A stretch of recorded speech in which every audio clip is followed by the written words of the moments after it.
ini, halo Om Mike, halo Pak, kabar baik, kabar baik. Oke, hari ini saya ada di Fuji tuh, lihat saya lagi di Fuji, aduh dingin banget.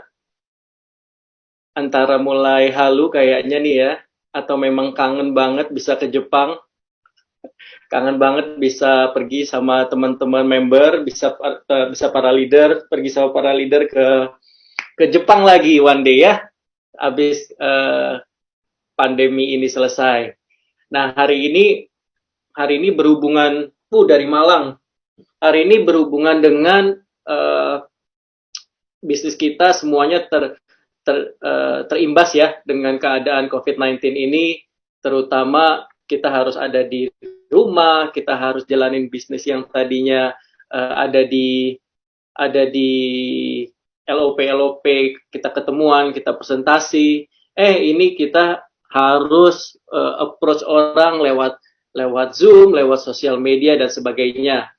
Seperti yang tadi diinfokan oleh Niko, ya memang saya punya pengalaman di dunia digital. Kebetulan hari ini diberi kesempatan buat sharing bagaimana sih berbisnis lewat sosial media dan diminta juga sedikit membahas tentang personal branding. Oke, halo semuanya. Keep posting ya, tulis aja di chat. Saya baca kok. Oke, kita mulai aja ya.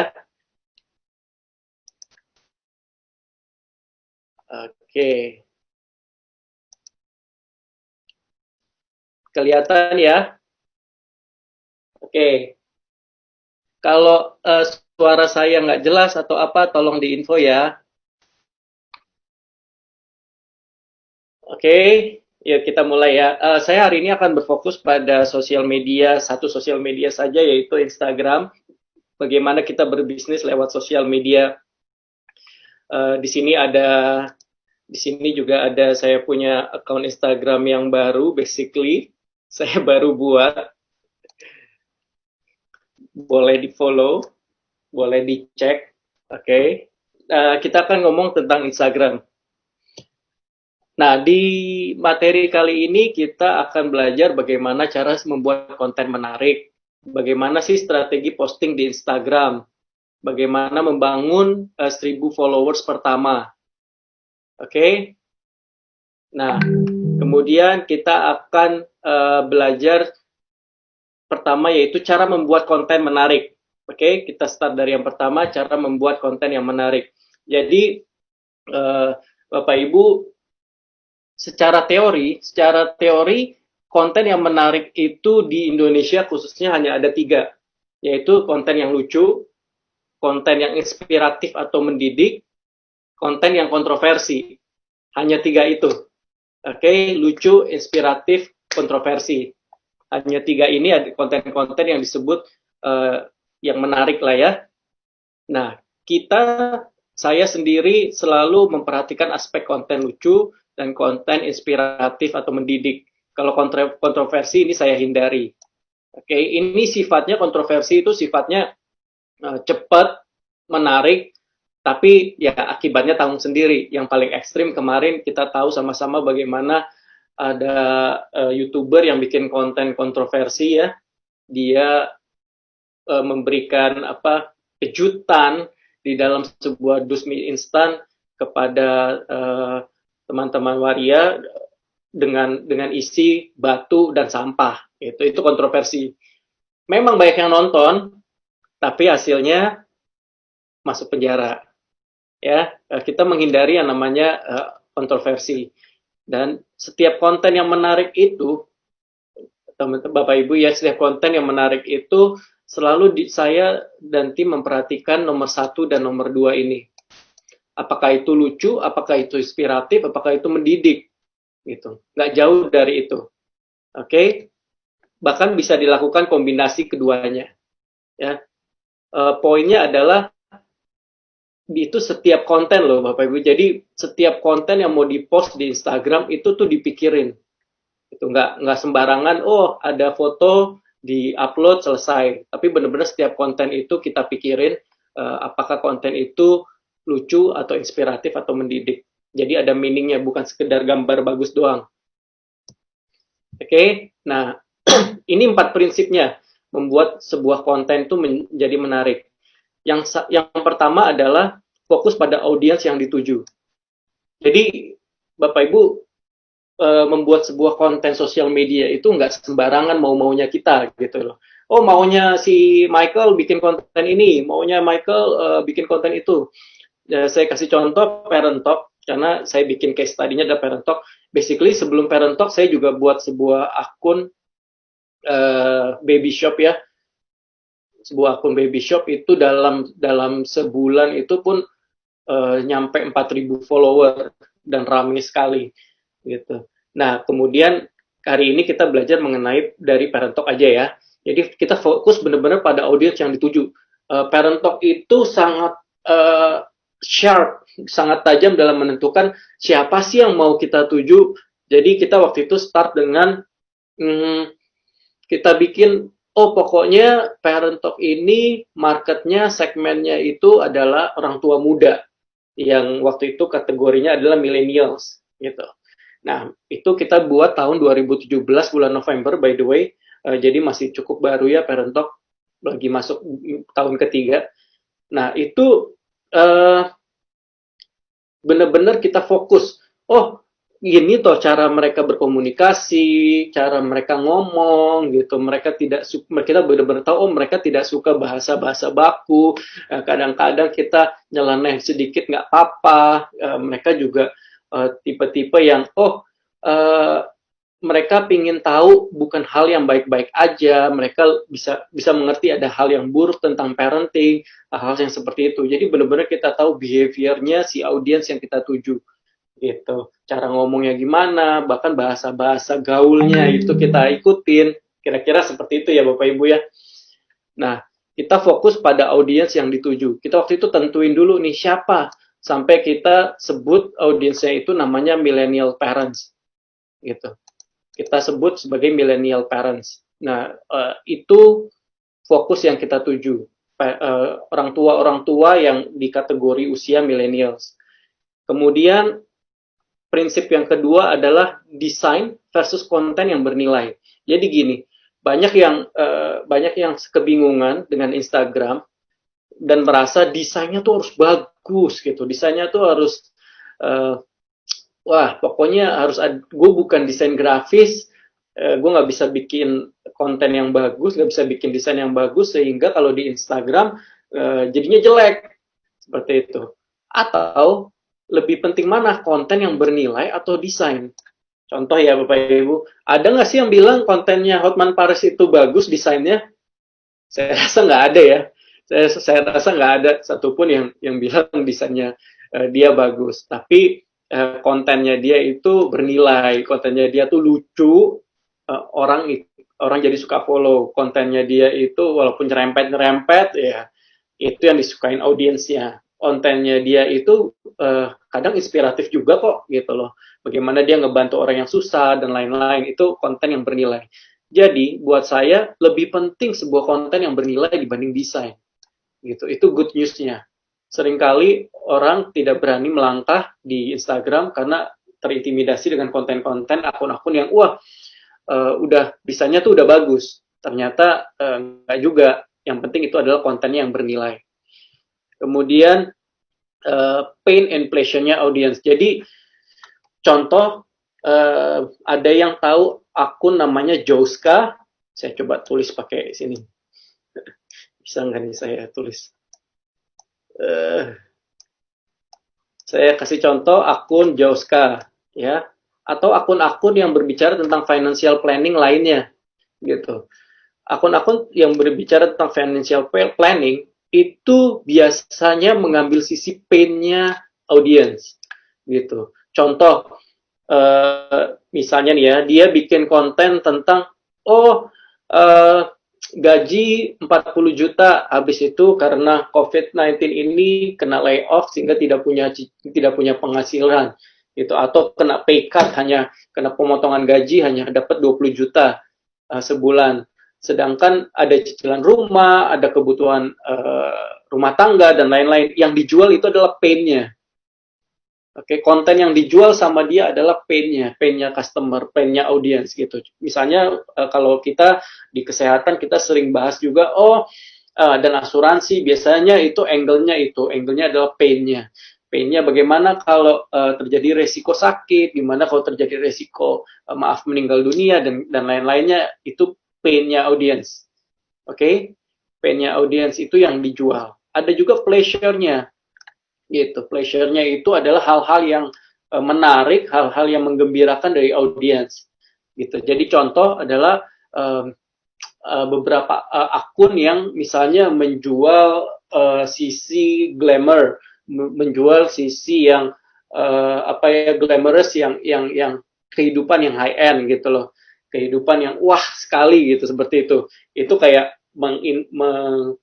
ada akun-akun mobil misalnya yang membahas tentang supercar apa segala, itu dari sisi pleasure-nya audience. Orang-orang tuh seneng melihat sesuatu yang wah, sesuatu yang menarik secara materi, seperti itu. Contohnya gitu. Jadi prinsip membuat konten, pain and pleasure-nya audience itu menjadi pemicu untuk bikin sebuah konten.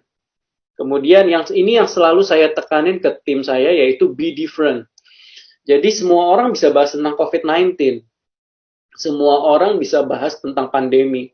Tapi bagaimana angle-nya, bagaimana dari sisi lain, itu tim saya itu selalu saya selalu minta, ayo berpikir dari sisi lain, dari angle lain. Misalnya contoh, banyak sekali akun-akun yang sekarang ini di era COVID-19 ini membahas tentang bagaimana orang tua itu stres, bagaimana orang tua itu kewalahan ya menghadapi online school, gitu, mesti ngurusin anaknya sekolah sambil bekerja juga, ada yang seperti itu. Bagaimana mereka kewalahan, harus beli ini, harus beli itu, terus harus bantuin ngerjain tugas, semuanya seperti itu. Hampir semua membahas itu. Kemudian saya challenge tim ini, ayo kita brainstorming, kita be different, kita bahas yang lain. Materinya sama tentang online school selama masa COVID-19, tapi yang saya angkat saat itu adalah mengenai dari sisi gurunya. Jadi kita interview gurunya. Gurunya itu kita tanya apa kesulitannya, apa hambatan mereka, apakah mereka juga kesulitan bikin video, bikin materi sekolah yang biasanya udah ada bukunya tinggal kasih lihat. Ini kan harus bikin video, belum tentu mereka bisa bikin video yang bagus, belum tentu mereka punya dari sisi mereka belum tentu mereka punya internet yang bagus untuk online school, seperti itu. Nah, itu sisi yang berbeda. Saya ada satu statement yang bagus sekali, jadi kayak gini, menjadi lebih baik itu bagus, oke, tapi menjadi berbeda itu jauh lebih baik, jauh mendapat intensi dari manusia. Jadi kalau kita selalu berbeda dari angle-nya daripada yang lain, padahal materinya sama, itu akan lebih menarik buat orang, karena dia udah terbiasa lihat, yang A bahasnya ini, yang B bahasnya ini, C bahas ini, D bahas ini, mirip-mirip semua. Jadi begitu ada satu yang muncul agak berbeda, nah itu yang jadi juaranya kontennya. Oke, sekali lagi 4 prinsip ini jangan lupa. Fokus pada audiens yang dituju, desain versus konten yang bernilai, mana yang lebih penting konten yang bernilai, pain dan pleasure-nya audiens diperhatikan, kemudian be different. Nah, perlu flow membuat konten. Jadi tidak banyak orang yang pokoknya gue mau hari ini posting, habis itu besok nggak usah, ya nantilah kalau ingat-ingat gitu ya. Atau ya pokoknya gue lagi ada ide, gue posting aja. Atau nih kantor lagi munculin ada desain baru, ya kita posting aja lah, gitu, seperti itu. Sampai captionnya juga di copy paste sama aja lah, seperti itu. Sebetulnya nggak bisa. Nah, pertama sekali lagi pemahaman minat audiens. Sebetulnya audiensnya kita tuh maunya apa gitu loh. Sebetulnya audiens itu sukanya itu konten-konten seperti apa, ini harus kita perhatiin sih, bagaimana mereka mengkonsumsi media saat ini. Seperti itu. Terus yang kedua, menyiapkan perencanaan konten. Bisa di googling, banyak sekali template-template, banyak sekali yang namanya content planner gitu. Content planner itu kalau saya di Parent Talk setiap hari udah pasti harus posting setiap hari. Sehari berapa? Kalau saya bikin plannya setiap hari 3 gitu. Kemudian perencanaannya seperti apa? Nah, kita bikin tuh di Excel. Kita bikin, oh judulnya ini, visual gambarnya seperti ini, kemudian captionnya seperti ini, gitu. Jadi selama seminggu ke depan, selama 2 minggu ke depan, kita selalu menyiapkan perencanaan konten, gitu. Jadi konsisten, nggak oh suka-suka kita aja, kapan mau naikin, kapan enggak, gitu ya. Nggak seperti itu juga Bapak Ibu. Gitu. Jadi benar-benar menyiapkan perencanaan konten yang matang. Gitu. Nah, yang nomor 3, visualisasi dan penulisan caption. Kita udah tahu nih audiens maunya apa, kita siapin kontennya dalam perencanaan konten. Terus kita bikin visualnya, karena bedanya Instagram sama Facebook itu, kalau Instagram itu visualnya dulu yang attract orang, baru captionnya, baru tulisannya. Itu terbalik dengan Facebook. Kalau Facebook itu tulisannya dulu Bapak Ibu. Oke, Facebook itu tulisannya dulu, baru gambarnya. Oke, tolong dimengerti, perbedaannya sangat signifikan karena visual ini jauh lebih penting di Instagram. Gitu. Dan penulisan caption itu juga penting. Ini dua ini harus sudah ada di dalam perencanaan konten. Oke, visualisasi dan penulisan caption. Terus misalnya nih saya kasih contoh ya, oh saya mau posting tentang manfaat dari SOP. Nah, di visualisasinya ini kita ngomong nih, kita tulis nih visualisasinya ada box SOP atau hanya sasetnya doang. Ya sasetnya dibuka gitu. Ada gambar orang atau ada gambar orang lagi minum SOP, itu lagi mengkonsumsi SOP, seperti itu visualisasinya. Atau dibuat apa namanya, kita bilangnya itu flat, sebentar saya lupa, flat apa gitu ya. Jadi fotonya itu diatur, misalnya oh ini minuman, ini apa breakfastnya kita, sarapannya kita, terus ada SOP-nya gitu. Ini visualisasinya ini disebutkan mau seperti apa. Baru nanti orang desain yang melakukan. Oke, dia yang desain. Kemudian finalisasi. Finalisasi apa? Oh, ini biasanya waktu awal-awal Parent Talk saya yang cek nih semuanya. Saya yang cek gambarnya, saya yang cek captionnya, apakah ada typo-nya, apakah ada salah penulisan, gitu. Hashtagnya sudah ada atau belum, seperti itu. Jadi ini flow-nya ya. Baru kita posting. Udah kita posting, ya udah kita tinggal tunggu hasilnya. Oke, strategi posting di Instagram. Nah, ini sebentar. Ini yang pertama sudah selesai cara membuat konten menarik, yaitu satu, ingat konsepnya konten menarik itu adalah lucu, inspiratif, mendidik. Oke, ini 4 prinsipnya. Fokus pada audiens yang dituju, desain dan konten yang bernilai mana yang penting, pain and pleasure-nya audiens harus kita pahami, dan ambil angle itu untuk kontennya, kemudian be different. Ini flow-nya. Oke, kita harus tahu audiens tuh sukanya kontennya kayak apa, warna apa, bahasanya kayak apa, kemudian menyiapkan perencanaan konten bisa seminggu ke depan, bisa 2 minggu ke depan, seperti itu. Nggak harus kayak Parent Talk yang setiap hari. Kenapa Parent Talk setiap hari sih? Oh, karena Parent Talk of course dia udah kategorinya udah media, jadi harus terus-terusan seperti itu.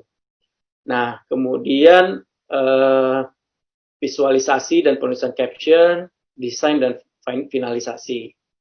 Nah, ini materi kedua. Oke, ini konten udah jadi nih. Konten udah jadi. Terus apakah harus sembarangan posting di Instagram? Nggak bisa juga, gitu. Nah, ini contohnya aja ya. Contohnya bagaimana misalnya kita punya sebuah akun Instagram yang sebelumnya like-nya cuma segini, like-nya cuma 234, komennya 6, di forward orang 14, di share, sorry, kemudian di save orang 36. Ini before-nya. Kemudian untuk dengan konten yang sama, kok bisa beda sih gitu. Kok bisa yang ini like-nya beda, yang like-nya 1.500, ini komennya lebih banyak, yang share lebih banyak, yang save juga lebih banyak. Itu juga ada triknya. Triknya itu ada di strategi posting di Instagram gitu. Jadi selain kontennya, kalau saya di kantor saya sebutnya killer content. Selain kita menciptakan sebuah killer content, kita punya strategi posting di Instagram itu seperti apa. Nah, perhatikan waktu yang terbaik. Jadi Bapak Ibu, kalau Instagram yang kita buat itu, ini harus akun bisnis ya, gitu. Cara bikin akun bisnis gimana caranya? Gampang sekali, gitu. Nanti Bapak Ibu tinggal ke akun Instagramnya Bapak Ibu, habis itu tinggal setup aja, pindahin ke akun bisnis. Atau kalau bingung, googling aja ya. Ini very simple, sangat mudah. Bisa Bapak Ibu googling aja karena saya memang nggak siapin sih, saya nggak siapin dari akun personal untuk diubah ke Instagram bisnis. Nah, kalau akunnya Instagram sudah di-convert jadi Instagram bisnis, ini kita bisa tahu nih, ini baru saya capture tadi, ini akunnya Parent Talk, kalau di hari Rabu, seperti ini keadaannya. Dia ramenya di jam 9 pagi, 12 siang, jam 6. Oke, sorry. Ini kalah ya dibanding sama ini ya. Oke. Nah, di sini kita bisa lihat postingnya sesuai jamnya, sesuai dengan rekomendasinya aja gitu. Jangan sampai kita posting jam 6 pagi gitu ya. Orang masih pada dikit, orang pasti belum pada on gitu. Kita udah posting di situ, sia-sia gitu. Kita harus perhatiin nih waktu terbaiknya kapan sih. Kalau hari Rabu, kalau hari Senin, Selasa, Rabu, Kamis, Jumat, Sabtu, Minggu ada semua nih di Instagram. Kalau mau lihat ada di mana, satu ingat harus akun bisnis. Kalau mau lihat ada di fitur Insight. Oke, Insight. Kalian Bapak Ibu bisa dapetin nih data seperti ini. Jadi tinggal diikutin aja jam waktunya berapa yang terbaik. Oke. Nah, perhatikan juga visualisasi gambar. Nah, ini saya mau Bapak Ibu mempersiapkan akun Instagramnya itu untuk bisnis yang lebih serius. Of course, saya bilang tadi lebih penting mana? Konten yang bernilai atau desain?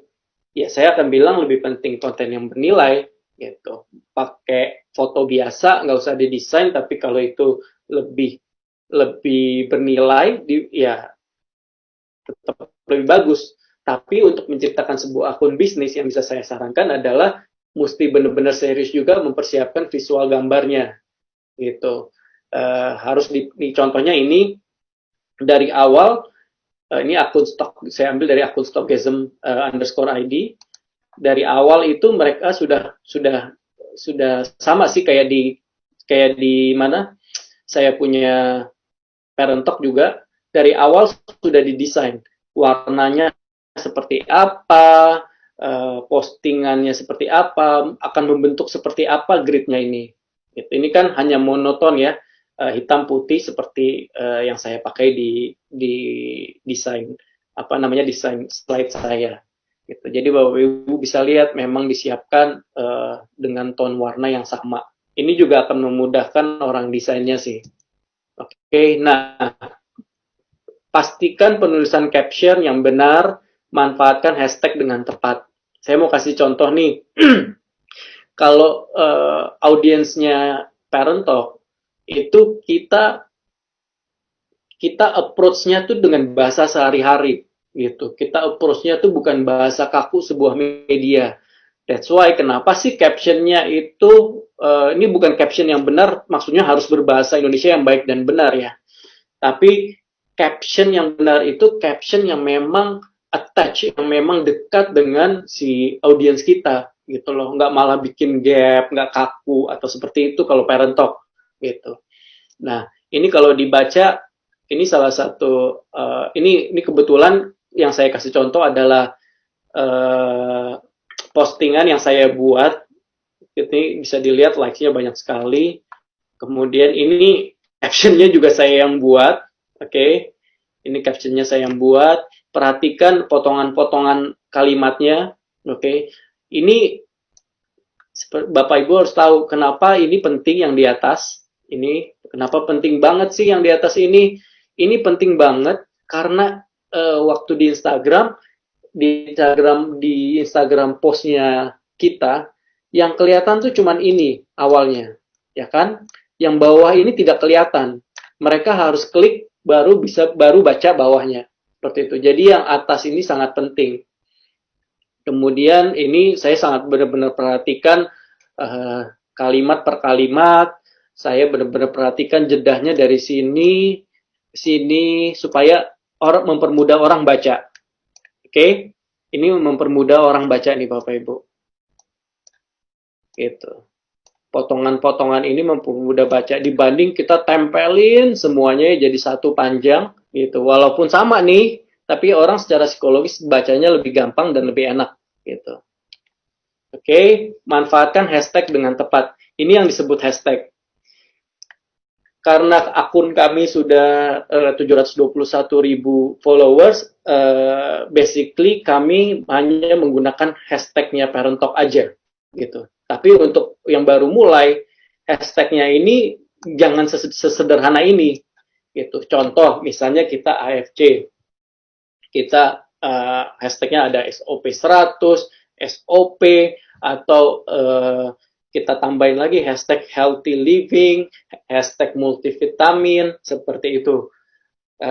Kita harus tambahin hashtag-hashtag seperti itu supaya masuk di masuk di explore-nya orang, masuk di Instagram-nya orang juga bisa kelihatan gitu berdasarkan hashtag-nya.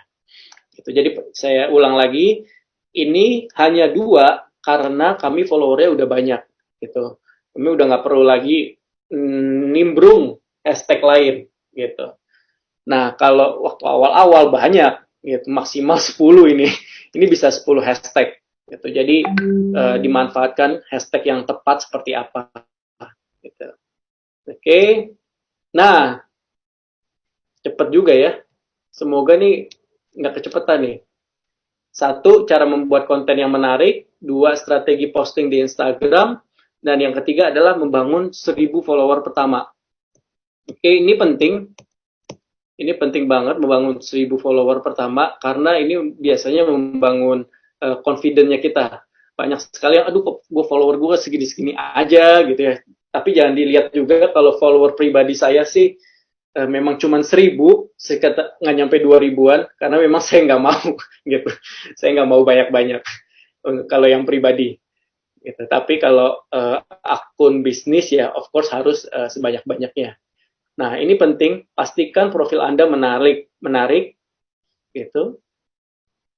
Kita tuh harus rajin. Bapak gitu, terutama yang baru awal-awal kita harus rajin. Like orang punya, komentar di orang punya itu harus rajin juga. Komentarnya juga jangan yang ganggu ya, jangan yang kayak komentar tuh yang genuine, komentar tuh yang apa ya, banyak sekali orang yang komentar-komentar di Instagram itu ya cuman supaya ngasal aja ya supaya kelihatan orang lain aja akunnya, padahal nggak penting gitu komentarnya. Contoh setuju kan gitu atau setuju gitu, padahal dia ngebaca juga kagak. Bener juga ya komentar-komentar pendek yang nggak ada meaningnya yang sebetulnya cuma cari perhatian doang, jangan kayak gitu juga seperti itu. Nah, untuk like juga biasakan untuk like postingan orang juga sehingga kita juga dinotis oleh orang itu. Oke. Nah, nomor tiga ini penting buat saya berkolaborasi. Nah, Bapak Ibu, berkolaborasi ini salah satu kunci Parent Talk waktu itu cepat berkembang. Gitu. Seperti yang di Blast tadi, Parent Talk itu 1 bulan pertama itu 5.000. Habis itu saya punya target setiap hari itu harus 1.000 gitu. Setiap hari harus 1.000 followers minimal gitu. Nah, serius banget kita kerjainnya, ya akhirnya ya memang tercapai juga. Dia mencapai 100.000 tuh dalam waktu kurang dari 3 bulan. Salah satu kuncinya tuh berkolaborasi. Waktu tahun 2017 itu, 2017 akhir itu awal Instagram uh, launch fitur live streaming, IG Live, Instagram Live. Waktu itu belum ada yang make.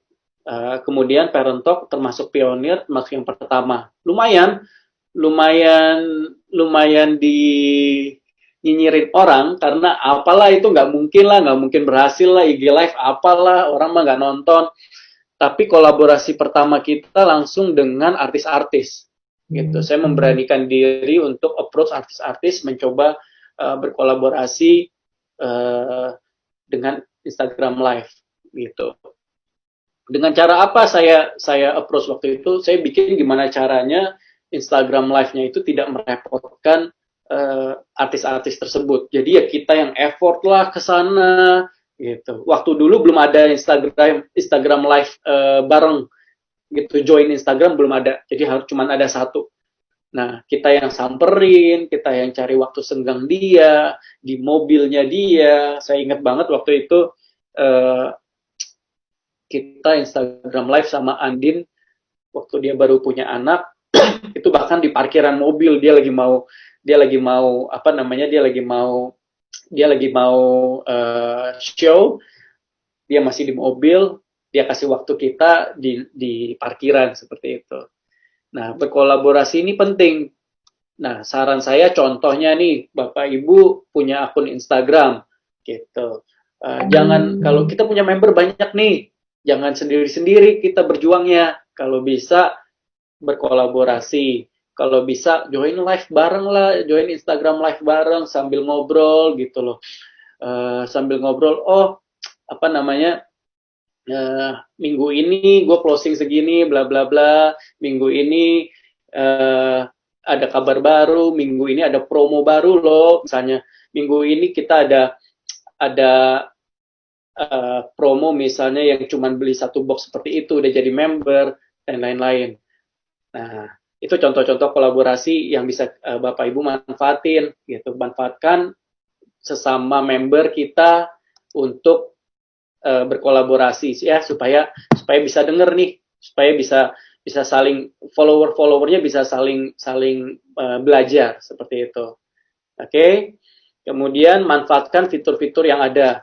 Ini penting Bapak Ibu manfaatkan fitur yang ada seperti yang saya bilang tadi, tolong dimanfaatkan, Instagram Live dimanfaatkan, Instagram Story juga dimanfaatkan, seperti itu. Jadi semua fitur yang ada dimanfaatkan. Apa namanya IGTV untuk video yang lebih dari 1 menit juga bisa dimanfaatkan. Oke.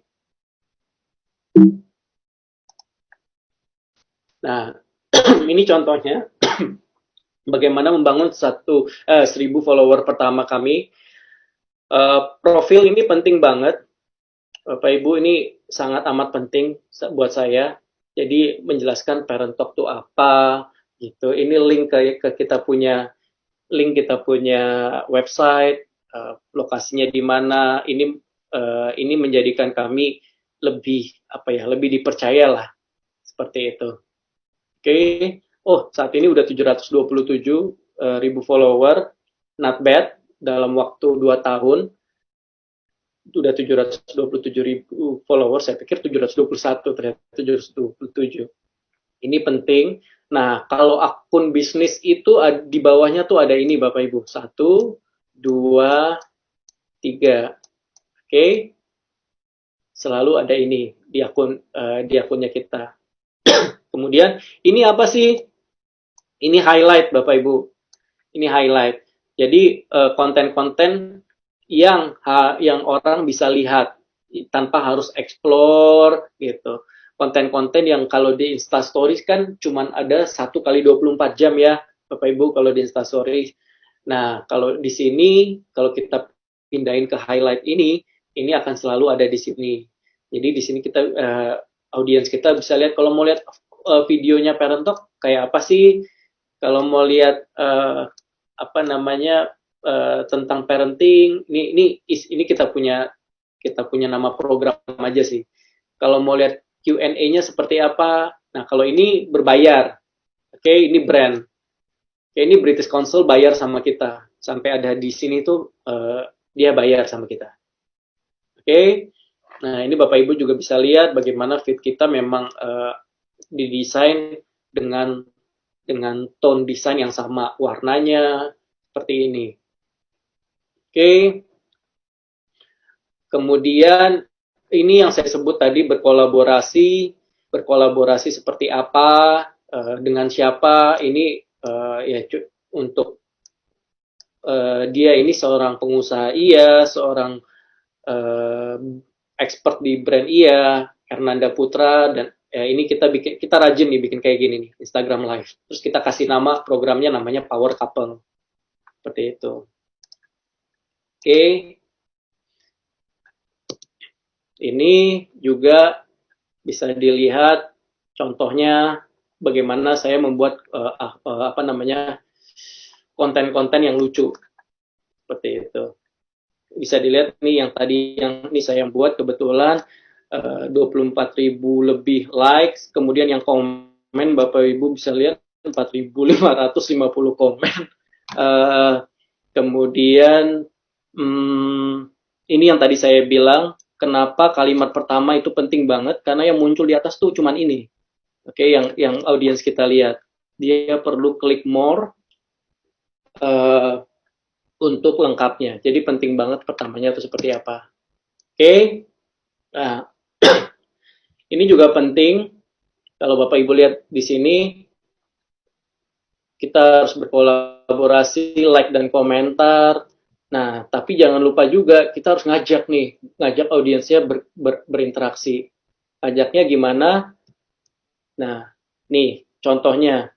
Ini coba kalau dari bapak-bapak di sini ada nggak sih tips buat santai seharian di rumah gitu? Ini adalah nada ajakan kan? Ini adalah kalimat ajakan. Kalimat ajakan nah ini untuk sharing di komen. Oke? Kemudian di sini juga ajakan lagi. Coba tolong Bu Ibu colek suaminya dong gitu. Atau ngobrol-ngobrol kita yuk. Nah, ini mengajak. Jadi kita mengajak mereka untuk berinteraksi. Oke? Mengajak audiensnya berinteraksi. Nggak cuma baca doang, nggak cuma nge-like doang, tapi berinteraksi. Mereka udah berinteraksi, udah komen, jangan dicuekin. Ya, jangan dicuekin. Kita harus merespon komen. Kalau di Parent Talk, standar operating prosedurnya itu adalah minimal di like, di love ini loh. Ini udah minimal banget, nggak boleh enggak. Ini saya sih galak banget kalau soal kayak gini ya. Saya ikutin. Oke. Tapi sebisa mungkin selalu dibales. Ini saya balesin satu-satu nih. Gitu. That's why kenapa bisa sampai yang tadi saya kasih lihat 4.550 komen gitu. Udah kita bales, dibales lagi, jadinya panjang. Nah, keuntungannya apa emang kalau kita balas-balas gini? Keuntungannya apa? Kita ajak audiensnya berinteraksi. Keuntungannya adalah si Instagram, konten kita ini akan selalu naik gitu loh. Di feednya, di Instagramnya orang itu akan selalu di atas gitu loh. Jadi waktu dia lagi scroll-scroll Instagramnya, itu muncul kontennya kita. Karena konten kita dianggap konten yang bagus oleh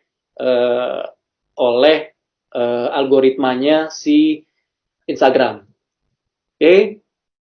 Nah, Bapak Ibu, basically tiga ini udah selesai nih saya nih. Cara membuat konten menarik, strategi posting di Instagram, membangun 1000 follower pertama. Saya kasih bonus. Oke, bonus.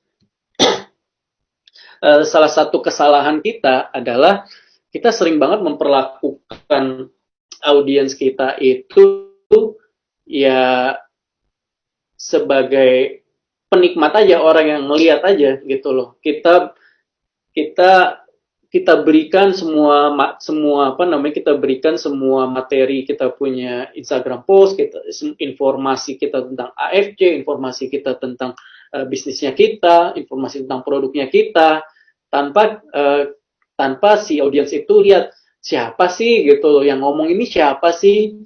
Sebetulnya ini saya belajar dari apa yang dilakukan oleh Trans TV saat itu. Jadi Trans TV itu melakukan sesuatu inovasi yang saya lihat, wah bagus banget. Mereka bukan hanya, kalau Bapak Ibu ingat, mereka tuh stasiun TV pertama yang mengekspos kru acaranya. Jadi ya mereka itu ditampilin di TV siapa kameramennya, siapa floor directornya, itu ditampilin gitu. Nah, orang suka. Nah, saya mencoba itu. Saya melihat, rasanya audiens itu juga suka kalau tahu siapa sih di balik akun itu.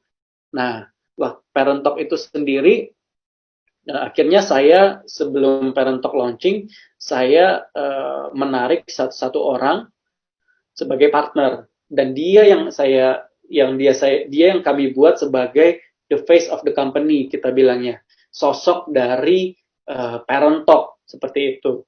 Nah, kenapa? Karena audiens kita tuh ingin mengenal dan berinteraksi, Bapak Ibu. Jadi bukan cuman pingin lihat kontennya doang, enggak. Mereka pada dasarnya pingin tahu, pingin kenal. Lebih lagi semakin terlihat sosok manusianya, itu semakin bagus Instagramnya. Gitu. Oke, ini contohnya, ini Nucha yang tadi di depan itu. Ini juga konten yang disponsorin oleh My Baby, jadi ini berbayar. Ini kita satu konten video ini ya cukup mahal, saya nggak bisa buka di sini. Gitu. Mulai dari ide, produksi sampai ini sampai di post, ini semuanya oleh kita. Tadi Bapak Ibu lihat ada Nucha Bahri di depan, nah itu sosoknya. Dia yang jadi sosoknya, profilnya yang akhirnya jadi idolanya audiensnya kita. Gitu. Jadi ibu, jadi dia sama suaminya jadi sosok keluarga yang diidolakan. Gitu. Oke. Nah, penting juga untuk mengikuti tren. Bapak Ibu tolong perhatikan, ini penting banget video ini, saya akan kasih lihat videonya di sini ya. Bagaimana tren sekarang ya. Tren sekarang itu disebut microblogging. Microblogging. Ini Bapak Ibu lihat kontennya ada banyak, 1, 2, 3 ya, tinggal harus di swipe seperti itu. Oke, Bapak Ibu lihat ini akun yang tadi saya kasih contoh, Joska_ID. Followernya lebih dikit daripada Parent Talk, tapi likes-nya bisa sampai 28.000 kayak gini ya. Komennya bisa sampai 2.557.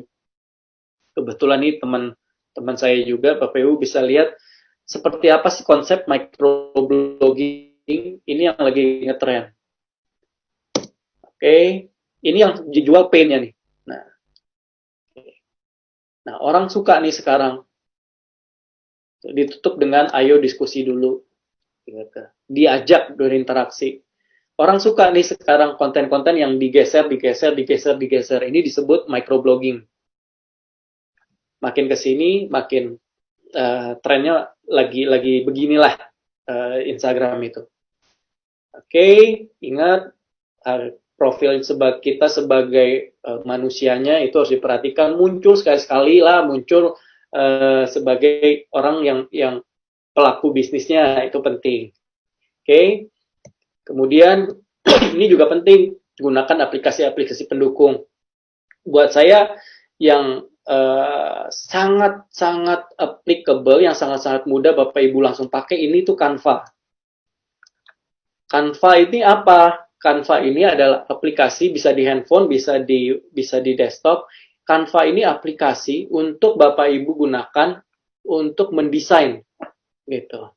Di Canva ini Bapak Ibu nggak udah susah-susah, aduh, eh, apa namanya, gimana sih ukuran ukuran Instastory itu berapa sih, ukuran Instagram post tuh berapa sih.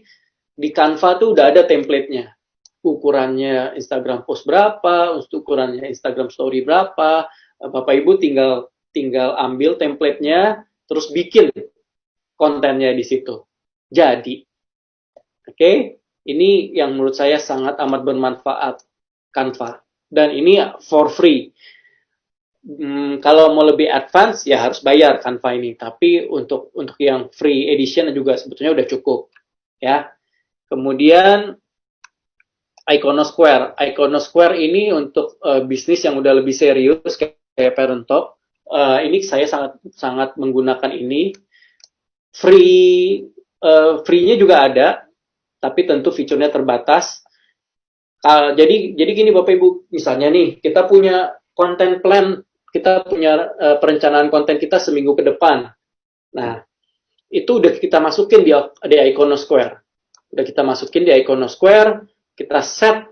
Jadi ini dia ada fitur scheduling, oke, penjadwalan. Kita taruh di situ, misalnya kita mau post jam 9, jam 12, jam 6 sore, hari Rabu. Ingat, harus diperhatikan best timingnya tuh jam berapa aja. Oke, kita udah lihat best timingnya ternyata jam 9 pagi, jam 12 siang, jam 6 sore. Dia taruh di situ Iconosquare. Dia taruh di Iconosquare, ya udah nanti secara otomatis akan diupload oleh Iconosquare ke akun Instagramnya kita. Seperti itu. Jadi otomatis. Kita nggak kelewat jamnya. Jangan sampai, waduh, ini gue lagi presentasi gitu ya, lagi presentasi prospek, tiba-tiba, udah jamnya posting, gitu, kelewat, lupa, seperti itu. Sedangkan yang sangat penting juga, saya mungkin agak terlewat ini, yang sangat penting itu adalah konsisten, Bapak Ibu. Oke, nah ini VSCO, sebentar. Ini aplikasinya namanya VSCO. Kalau yang ini, basically ini aplikasi untuk foto editor, gitu. Jadi kita bisa edit foto-fotonya kita dipakai ini. Kemudian InShoot. Ini digunakan untuk mengedit video. Jadi ini aplikasi-aplikasi pendukung. Ini mungkin lebih advance dua ini. Buat saya yang harus Bapak Ibu punya di awal itu adalah Canva. Gitu. Canva ini sangat mudah deh pokoknya dipakai. Sangat mudah dipakai, bukan cuman buat Instagram, tapi buat bikin konten-konten lain, buat Instagram, buat Facebook, buat YouTube, you name it, buat bahkan bikin poster, bikin e-poster, buat di WhatsApp kalian, buat apapun, pakai Canva ini gampang sekali. Ya, Bapak Ibu. Kering juga nih ngomong. Oke. Nah, basically untuk Instagram saya udah selesai. Ada yang mau bertanya mungkin? Ini boleh tanya jawab nggak, Nick? Boleh dong, Pak. Boleh ya. Boleh. Minum dulu, Pak. Minum dulu, Pak, nih. Baik, bener. Minum dulu, Pak. Ini sih saya udah siapin. Minumnya ini. Like dengan follower lebih penting yang mana? Oke. Like dengan follower lebih penting yang mana? Gini. Pertanyaannya bagus. Kalau saya, dua-duanya itu penting. Karena kalau like itu juga secara algoritmanya Instagram itu menentukan dia punya postingan kita ada di atas atau tidak, ada terus atau enggak. Nah, kalau follower, nah gini, dalam tahap-tahap awal, kalau saya nyari follower dulu nih, kalau tahap-tahap awal. gitu. Yang saya bangun komunitasnya Parent Talk yang dibangun gitu. Like-nya karena buat saya otomatis kalau followernya banyak ya like-nya pasti uh, mestinya banyak ya, seperti itu. Jadi yang pertama saya fokusin itu adalah followernya dulu. Oke. Okay? Kemudian pakai FB page bisa schedule Pak, hanya gambarnya cuma satu aja. Betul. Ya, ini juga bisa pakai FB page. Thank you, Yuli. Cuman kalau kenapa sih saya pakai Iconosquare, karena banyak sekali fitur-fitur yang berguna, insight-insight yang saya pakai gitu datanya. Kalau pakai HP aja cukup Pak untuk bikin konten-konten video, foto dan editingnya. Bisa banget dengan yang sekarang mah, bisa banget pakai HP aja.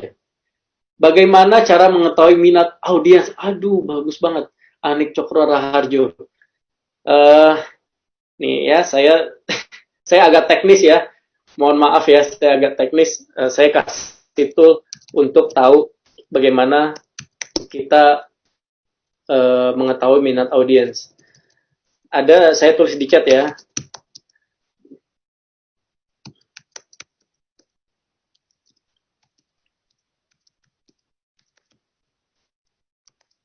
Bentar ya. Agak susah, tapi sebetulnya ada toolsnya. Salah ketik saya. Bentar. Private.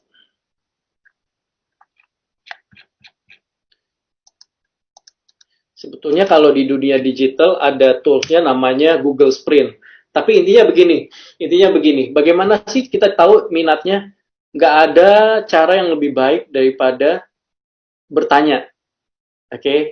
Jadi kalau kita di digital ada namanya Google Sprint. Basically itu pada dasarnya itu adalah kita bukan mengumpulkan ya, tapi kita bertanya satu persatu kepada target market kita. Jadi misalnya yang tadi saya udah bilang, Parent Talk itu millennial parents, targetnya umur sekian, dia itu masih muda, punya anak maksimal satu, kemudian kita definisi dulu nih kayak apa audiens yang kita tuju.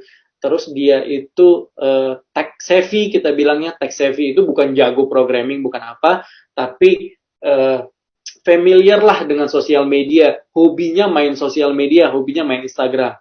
Nah, tipe-tipe audiens yang kayak gitu kita kumpulin. Waktu itu ada 30 orang, kita kumpulin nama-namanya, terus kita approach satu-satu, kita datengin, kita interview satu-satu. Waktu itu kita pakai video call gitu, jauh sebelum ada Zoom dan lain-lain, kita pakai video call, kita tanyain satu-satu, kita interview seperti itu, untuk tahu minatnya. Lu kira-kira kontennya sukanya seperti apa sih? Apa sih media parenting yang kalian baca, isu-isu parenting apa sih yang kalian pengen tahu, seperti itu. Itu cara bagaimana kita tahu minatnya audiens. Thank you Anik. Kemudian Pak, untuk anak muda masih kuliah paling enak branding dirinya seperti apa? Oh, kita belum ngomongin personal branding, Stefano. Nanti kita ngobrol-ngobrol. Apakah memungkinkan member dapat rekaman meeting Zoom? Saya kurang tahu, nanti sama Niko aja. Gitu. Apakah kita harus selalu follow balik semua follower kita? Waduh, Leni Abigail. Enggak, kalau saya bilang enggak. Gitu, enggak harus. Ada tuh, kalau zaman dulu ada triknya kayak gitu ya. Di follow dulu nih semuanya, di follow sampai jumlah follower bisa sampai ribuan. Abis itu ujung-ujungnya di unfollow. Cuman untuk ngejar follower, itu follow balik kita. Itu saya bilang itu tricky. Trickynya gimana? Kita hanya ngumpulin jumlah follower, tapi tidak ada follower aktif jadinya. Jadinya followernya itu cuman jadi follower, tapi nge-like juga enggak. Lama-lama mungkin dia mute, jadi dia follow tapi nggak pernah ngelihat konten kita. Gitu. Itu merugikan kita sih. Jadi kalau saya selalu saranin jangan pernah. Selalu berusaha untuk bagaimana bangun konten yang bagus, bagaimana bangun konten yang orang tuh pingin follow. Pak Mike mau tanya, lebih efektif buka Instagram baru khusus AFC atau pakai Instagram pribadi, di mana isi sebelumnya mungkin ada promosi kerjaan lain atau foto personal? Saya pribadi suggest Instagram baru, gitu. Gimana ngedrive-nya ke Instagram baru? pakai Instagram personal, pakai Instagram story, pakai WhatsApp story, gitu, diinfoin aja seperti itu. Uh, Perlu waktu, nah pasti perlu waktu. Kolaborasi dengan artis gitu biasanya bayar berapa ya Pak? Pertanyaannya bagus. Jadi waktu awal-awal kita tidak pernah punya budget untuk bayar. Ya, memang nggak punya budget, simply memang nggak punya budget. Ini dimulai dengan modal yang sangat kecil, ya kita berusaha. Tapi kenapa artis-artisnya mau gitu? Kan saya juga nggak kenal sama Andin gitu ya. Nah, saya nggak kenal sama ya beberapa ya banyak si Wimala waktu itu. Saya nggak kenal juga. Tapi yang kita bangun itu adalah branding. Yang kita bangun adalah uh, kerennya Parent Talk gitu loh. Parent Talk saat itu tiba-tiba booming, tiba-tiba viral, tiba-tiba orang rame-rame ngomongin Parent Talk. Jadi di mata para artis itu, di mata para, kan mereka juga perlu exposure ya. Mereka ngeliat, oh keren juga nih, gitu. Gue mau gitu. Ada di situ, nggak sulit buat kita saat itu untuk approach karena saat itu kita langsung dapat dapat branding yang bagus. Branding yang bagus itu memang udah disiapin. Kita maunya seperti ini, desainnya seperti ini, gitu. Coolness-nya seperti apa, gitu. Jadi saat itu nggak terlalu sulit buat kita berkolaborasi dengan artis dan memang nggak bayar saat itu. Oke, okay? Iconosquare harus download atau via web, dua-duanya. ada yang bisa di apa namanya nih, bisa di handphone, bisa juga di web. Tadi disebutkan 3 aplikasi Canva, VSCO, satu lagi ada Iconosquare dan InShoot. Oke. Okay. Pak, Instagram Ads dan Paid itu efektif nggak sih untuk meningkatkan engagement customer? Wah, bagus nih. Ada saran mungkin tentang penggunaan Insta Ads dan Paid Promote?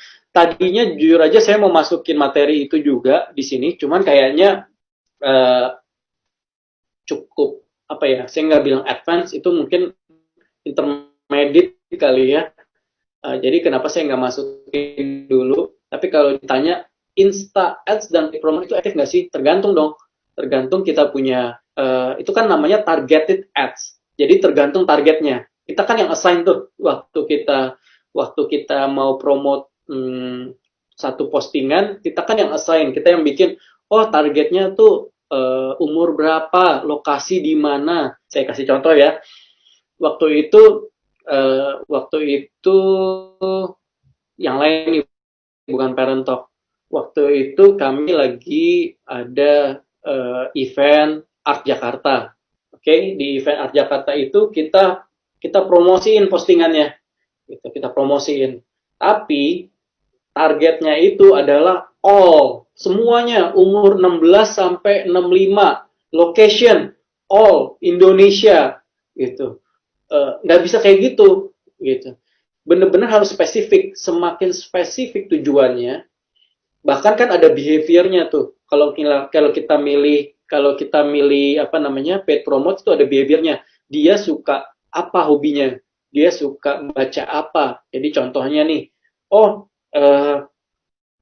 interestnya apa, minatnya apa. Contohnya kalau Parent Talk, saya udah pasti pilih umur yang millennials, yaitu 25 sampai 35, seperti itu marketnya, target ads-nya.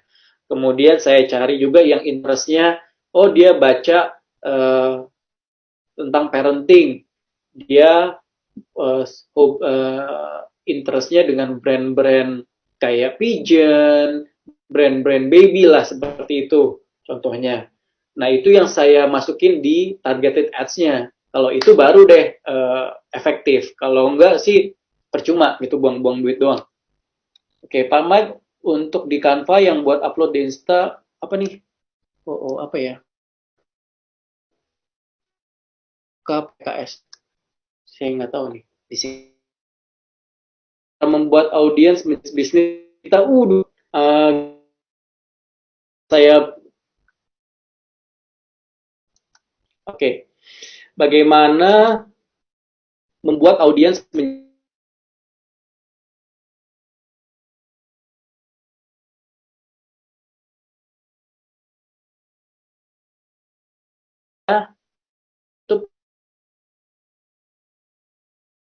buah akun. Jadi yang paling didatengin sama follower tentang AFC, dan saat itu baru saya believe bahwa kalian pasti akan bisa dengan follower-follower itu bisa dimanfaatin. Contoh bisa di DM-in gitu. Atau misalnya bisa diajak untuk misalnya kalian sendiri buka Zooming khusus follower doang, plus bisa kayak gitu dengan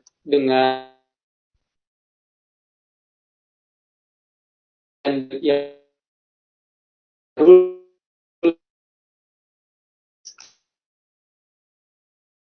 akan kita bisa tanya di caption misalnya atau di Instastories, kita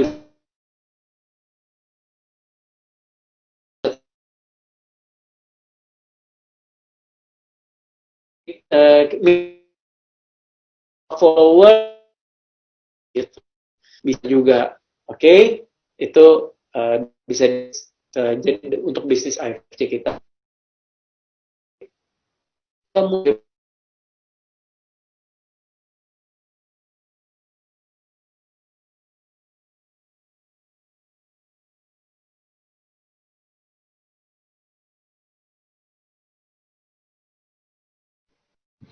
Well, Pak Mike putus.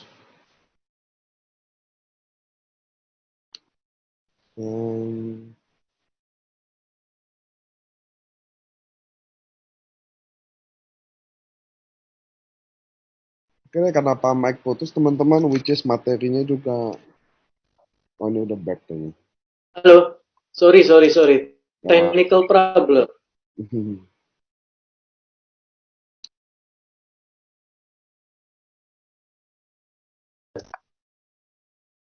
Udah,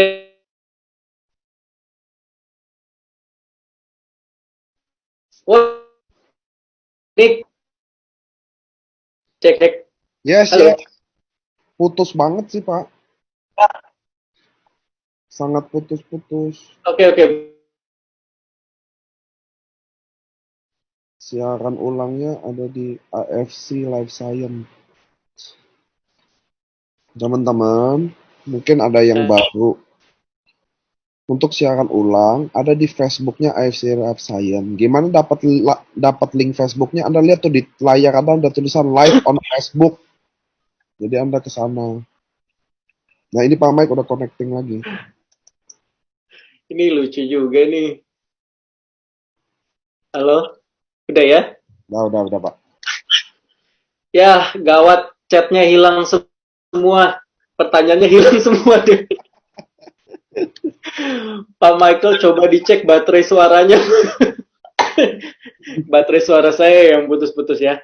Oke, mungkin saya lanjutin ini dulu kali ya.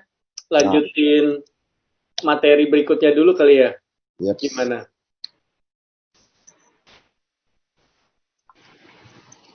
Atau ada yang oh, ini ada pertanyaannya lagi muncul lagi.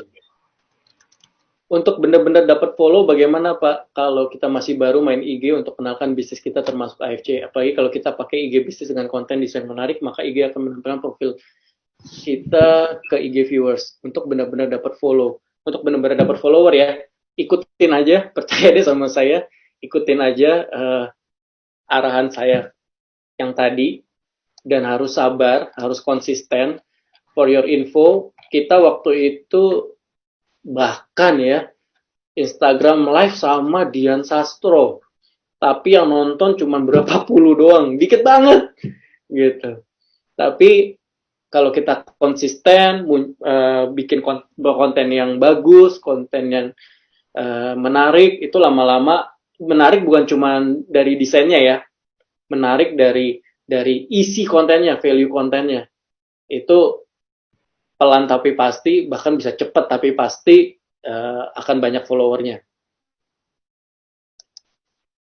Kemudian untuk cara cari tim desain bagaimana? Wah, cara cari tim desain, buat saya sih tim desain itu susah-susah gampang.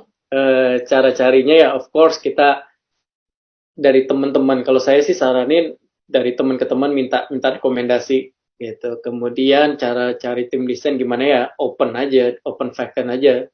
Uh, Banyak kok kalau tim desain. Kalau enggak, kalau memang butuh ya cari freelancer dulu. Ada freelancer banyak kok di googling aja cara nyari apa namanya banyak platform-platform yang menyediakan freelancer gitu. Untuk IG berbayar sewaktu setting target audience boleh minta sarannya Pak untuk produk AFC. Wow. Wah. Ini agak tricky nih. Ini saya disuruh ini nih kayaknya. Saya disuruh ngerjain homeworknya untuk IG berbayar. Saya yang disuruh setting apa namanya? Saya yang disuruh setting targetnya kayak apa, umurnya berapa, bla bla bla ya. Waduh. Oke.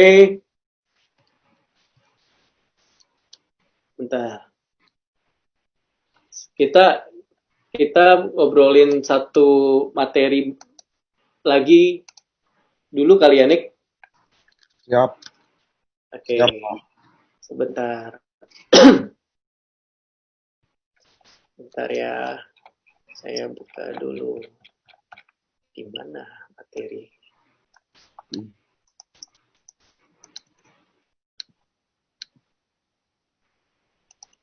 Oke, karena hari ini tugas saya dari Niko ada 2. Disuruh ngajarin juga tentang personal branding. Ini buat saya ini lebih berat daripada disuruh ngajarin tentang Instagram loh. Oke, saya share. Mana? Oke. Oke. Materi kedua mengenai personal branding. Ini saya akan cepat saja mengenai personal branding. Oke, jadi kita start dari konsepnya dulu nih.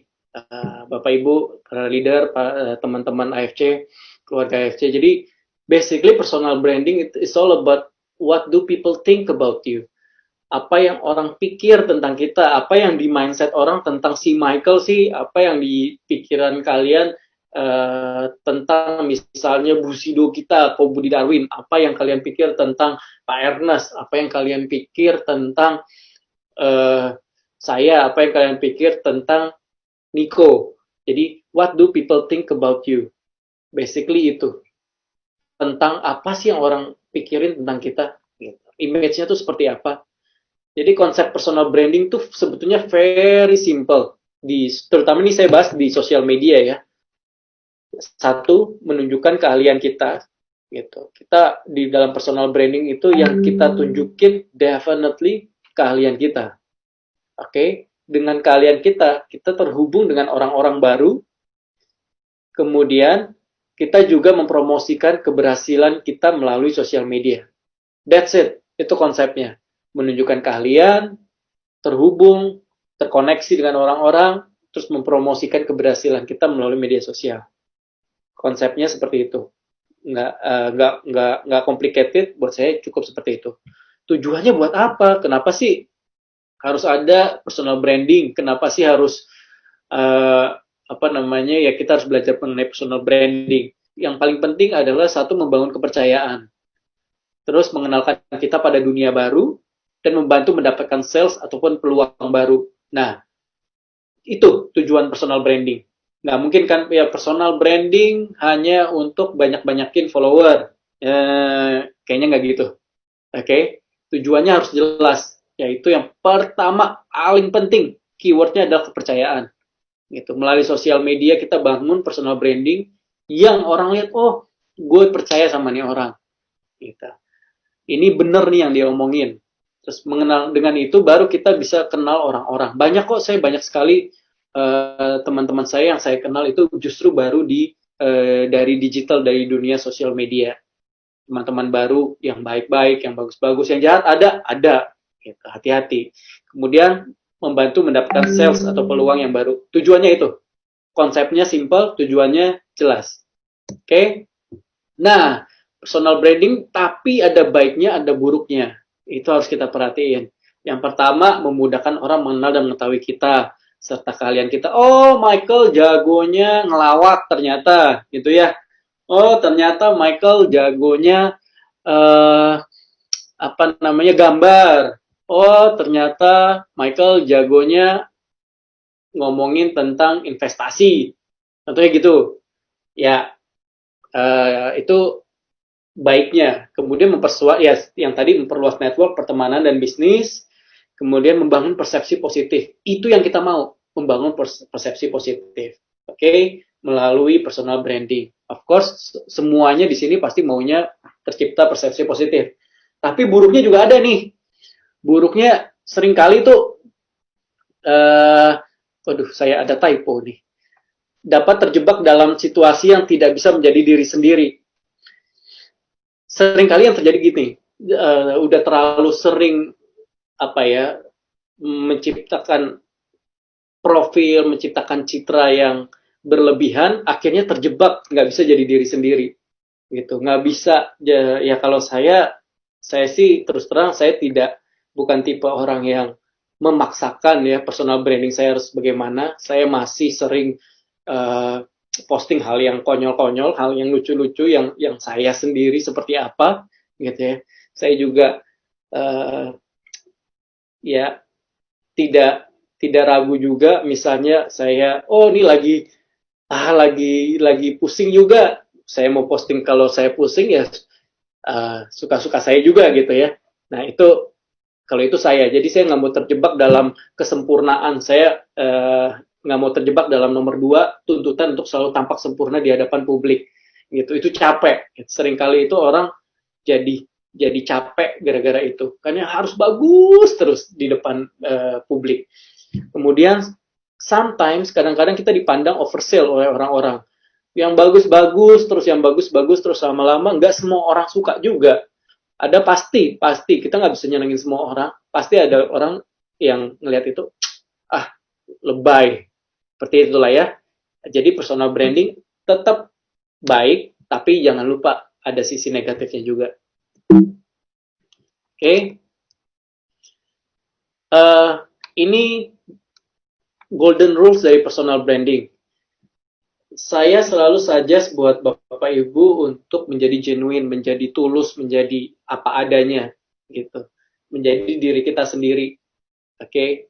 Kemudian nggak terlalu apa ya, memang kecenderungan kita itu selalu menunjukkan hal-hal yang baik-baiknya doang, seperti itu. Tapi jangan sampai berlebihan lah ya. Yang genuine aja, yang ikhlas, yang tulus aja. Kemudian konsisten untuk membangun sebuah branding, misalnya, oh saya ini seorang leader yang baik, seorang leader yang hebat di dunia multi level marketing. Ya kita harus konsisten. Konsisten apa? Konsisten untuk menginformasikan bahwa postingan kita nih ya, oh konsisten kita ikut LOP, konsisten kita ngebina downline kita, konsisten melakukan Zoom meeting sama downline kita. Itu lama-lama akan kelihatan, oh iya memang benar dia, kok ya ini leader yang satu ini beda ya gitu. Leader yang satu ini benar-benar ngebangun networknya, jagain networknya gitu loh, benar-benar konsisten. Dari konsistensi postingan itu orang akan menilai, oh iya memang dia leader yang bagus, gue ikut sama dia. Kemudian be balance, ini yang saya bilang, oh buat saya it's okay kita tuh sekali-sekali nggak perfect gitu loh, it's okay kalau misalnya kita ngomong, oh yes keadaan kali ini tuh challenging ya gitu, it's okay, tapi ngajak juga bagaimana yuk kita sama-sama, contohnya kayak gitu. It's okay untuk tidak selalu perfect di hadapan publik, itu penting.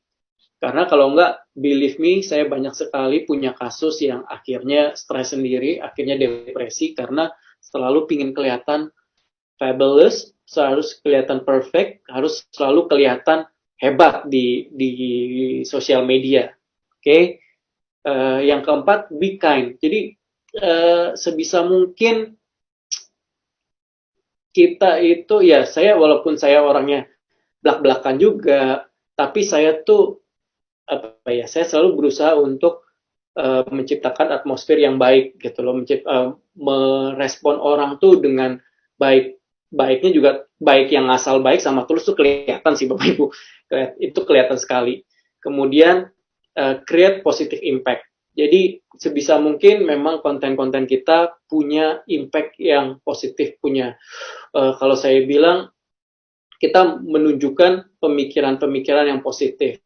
Kita contohnya saat kayak gini, itu kita nggak harus selalu ngomongin produk, kita nggak harus selalu ngomongin bisnis, kita juga nunjukin kalau misalnya atau mengajak kalau ini saatnya kita untuk stay at home, itu berusaha untuk mengikuti aturan pemerintah, meredam penyebaran COVID-19 seperti itu adalah ajakan-ajakan yang bawa positive impact. Atau kita raise fund untuk sumbangan atau apapun gitu. Sebisa mungkin kita membangun positive impact. Nah, yang nomor 6 ini buat saya salah satu yang terpenting. Paling penting bahkan menurut saya. Kalau Bapak Ibu banyak dengar ini talk the walk. Saya balik karena ini penting. Banyak sekali mereka di sosial media yang ngomongnya jago, oke, ngomongnya bagus gitu. Tapi basically dia nggak bisa ngerjainnya, gitu. Basically kehidupannya itu nggak seperti itu. Nah itu banyak juga. Gitu. Jadi berhati-hati. Banyak itu buat saya itu nggak genuine. Orang-orang yang berbicara, tapi sebetulnya di belakangnya itu ya dia nggak sesuai gitu, nggak punya integritas apa yang dia lakukan dengan yang dia omongin. Be careful karena one day itu akan terbuka itu kalau di sosial media. Sebetulnya kalau ada salah satu pengajaran dari John Robert Power ya, dia bilang bahkan dalam personal branding itu kita harus siap gagalnya, gitu. Harus siap kalau kita harus siap diserang balik oleh orang. Itu bisa terjadi kalau kita memang apa yang kita omongin, apa yang kita bangun brandingnya, personal branding itu ternyata sebetulnya bukan yang kita lakukan. Gitu. Nah ini penting banget, talk the walk. Jadi apapun yang kalian omongin, apapun yang kita omongin, make sure itu sudah kalian lakukan. Oke, okay? Ini personal branding. Saya mau kasih contoh. Jadi ini saya tutup dengan kayak gini. Intinya jangan pernah sekedar ikut-ikutan dan menjadi orang lain. Jangan pernah menjadi orang lain. Kemudian melakukan dengan niat yang benar dan tidak untuk menjadi terkenal. Gitu. Buat saya ini penting karena akan selalu pasti Bapak Ibu akan selalu terlihat personal branding yang terlalu dipaksakan itu kelihatan banget dengan tujuan pingin terkenal, dengan tujuan pingin diakui oleh orang itu kelihatan. Jadi buat saya niatnya jangan sampai ke sana. Niatnya personal branding itu benar-benar pure untuk bisnis kita tuh seperti apa. Sebagai pelaku MLM yang baik di era sekarang, gue harus terlihat dipercaya.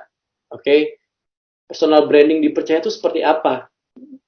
Oke, kita benar-benar yang kita ajarin di AFC kan berintegritas ya, kita nggak melakukan kecurangan dan lain-lain seperti itu.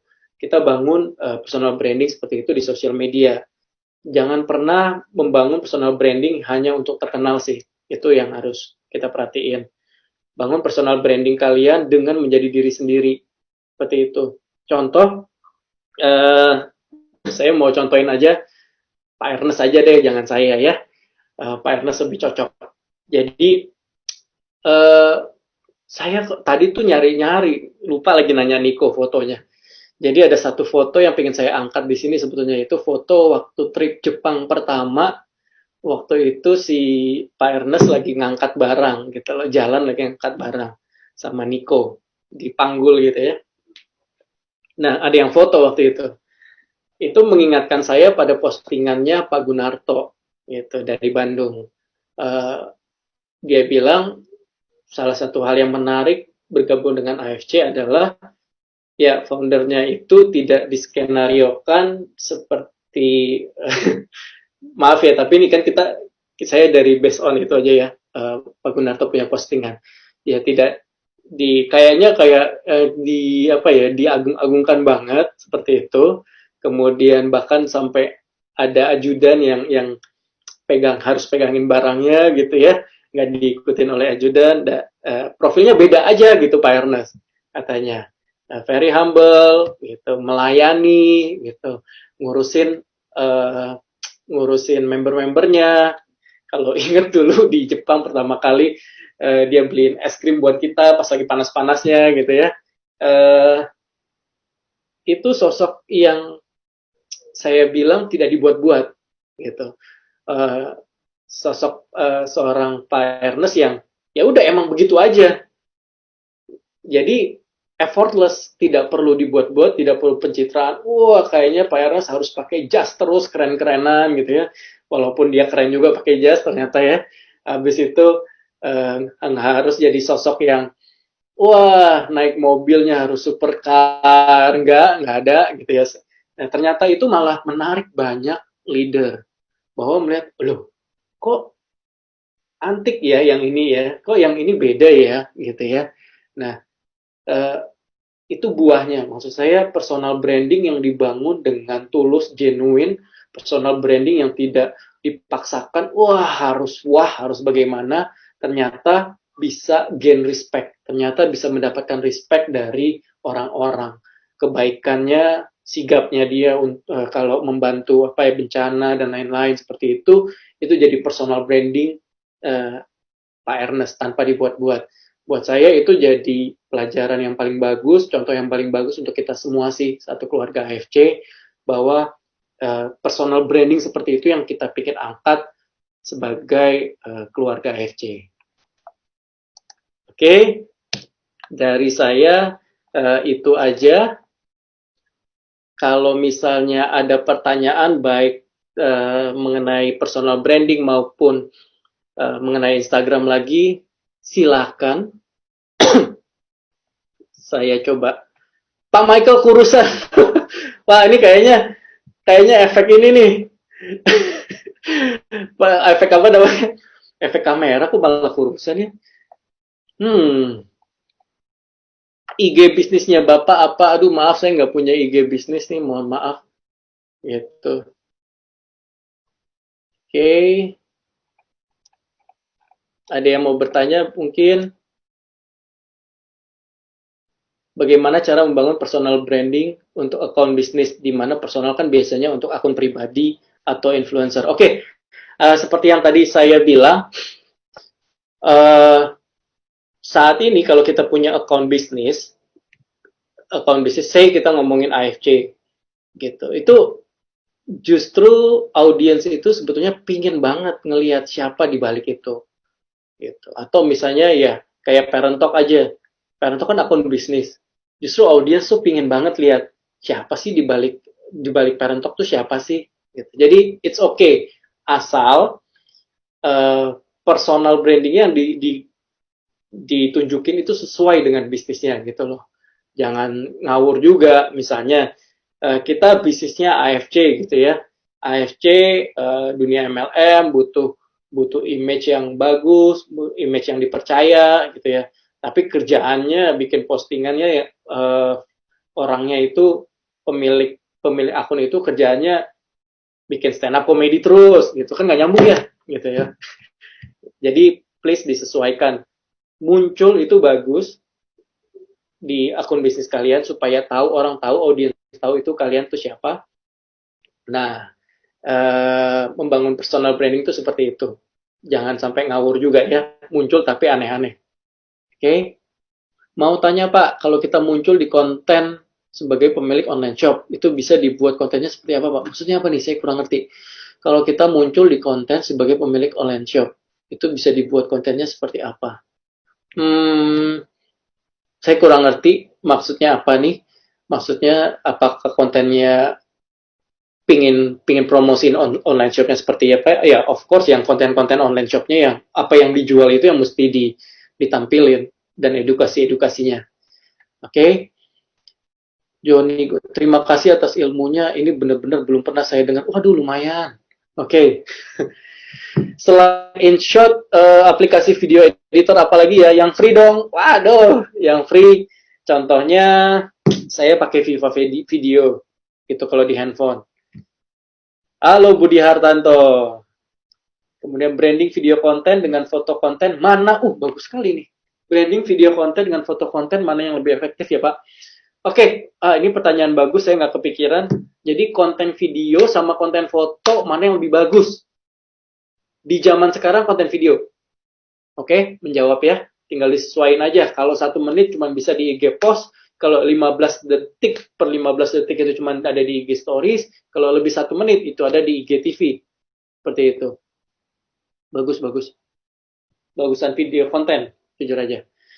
Kalau akun IG dan FB sudah terlanjur posting yang tidak ada hubungannya dengan bisnis, bagaimana cara mengubah konsep supaya akun kita tetap diminati semua kalangan? Satu kuncinya, diminati semua kalangan itu adalah konsep pemikiran yang kita harus buang jauh. Karena nggak mungkin banget kita punya akun yang diminati semua kalangan, nggak mungkin. Jadi benar-benar sebaiknya ditentukan kita mau jadi akun yang atraktif, yang menarik siapa sih itu ya, baru kita bikin akunnya itu seperti apa. Walaupun itu akunnya terlanjur posting nggak ada hubungannya dengan bisnis, kalau memang sudah terencana, semua bisa berubah. Butuh waktu, tapi pasti berubah. Personal branding apa yang paling dominan diharapkan calon downline ya Pak? Nah, satu, bagus nih pertanyaannya. Sebagai downline ya, saya memposisikan sebagai downline. Pasti saya cari upline yang bisa dipercaya. Iya dong. Kan saya butuh dia untuk nanya apapun. Bahkan saya akan sodorin saya punya prospek ke dia gitu ya. Ya saya butuhin yang pertama pasti upline yang bisa dipercaya. Benar?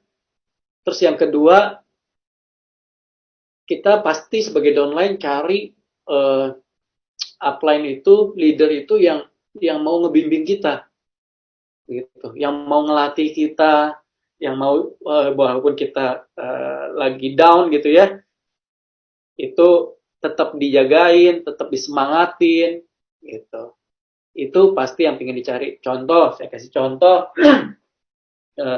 saya kasih contoh satu ya yang kebetulan saya tahu, misalnya Lavina dan Budi Hartanto, mereka dari awal AFC berdiri itu udah ada gitu. Nah, saya juga sebagai saksi ngelihat bagaimana Budi Hartanto di bawah Lavina itu dibantu terus-menerus, dijagain terus-menerus, disemangatin terus-menerus.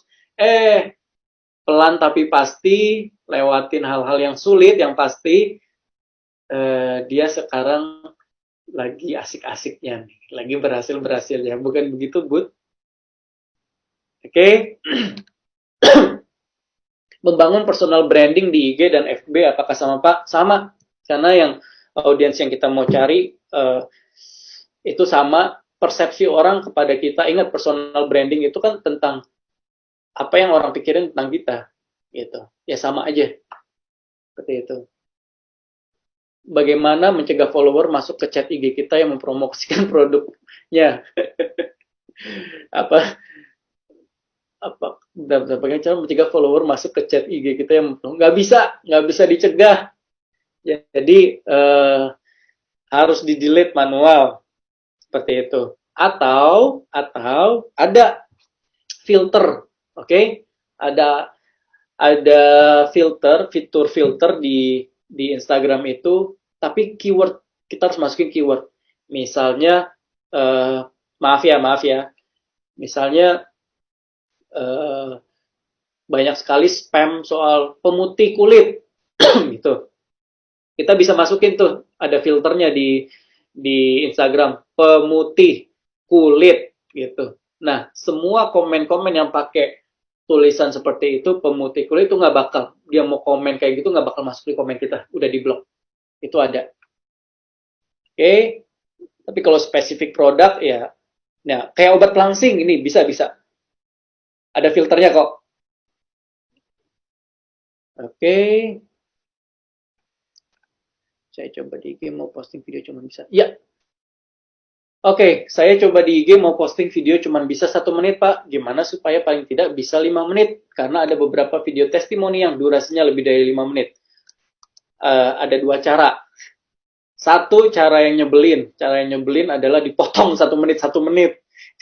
Di postnya, di post berkali-kali atau di swipe seperti itu.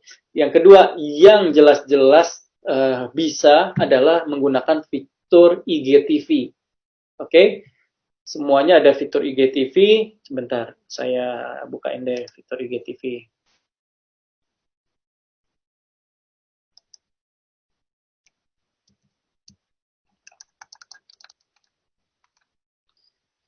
Fitur IGTV.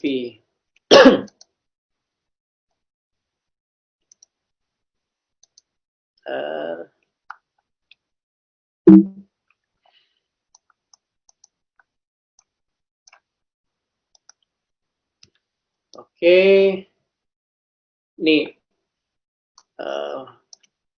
ini ada fitur IGTV tuh di sini. Bentar ya. Ini ada fitur IGTV ya di sini IGTV-nya. Nah, dengan menggunakan fitur IGTV kita bisa apa namanya? Kita bisa masukin lebih dari 1 menit. Oke, taruh di IGTV. Kemudian apalagi pertanyaan?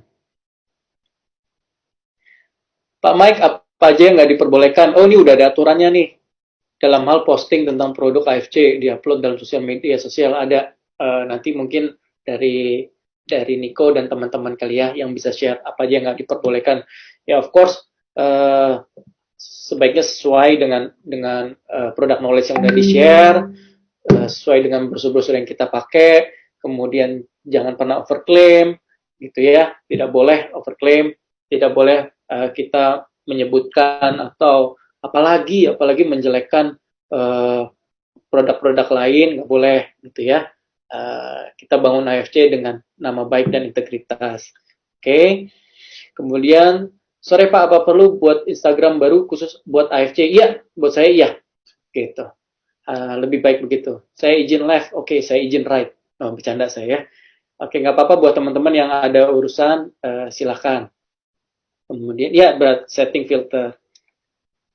Oke, sepertinya pertanyaannya sudah habis, Nick. Oke, Pak. Udah 1,5 jam juga, nggak apa-apa. Ya, Hey, ada yang dari Sydney. Wow. Wow, ada yang dari Sydney. Halo, yang dari Sydney.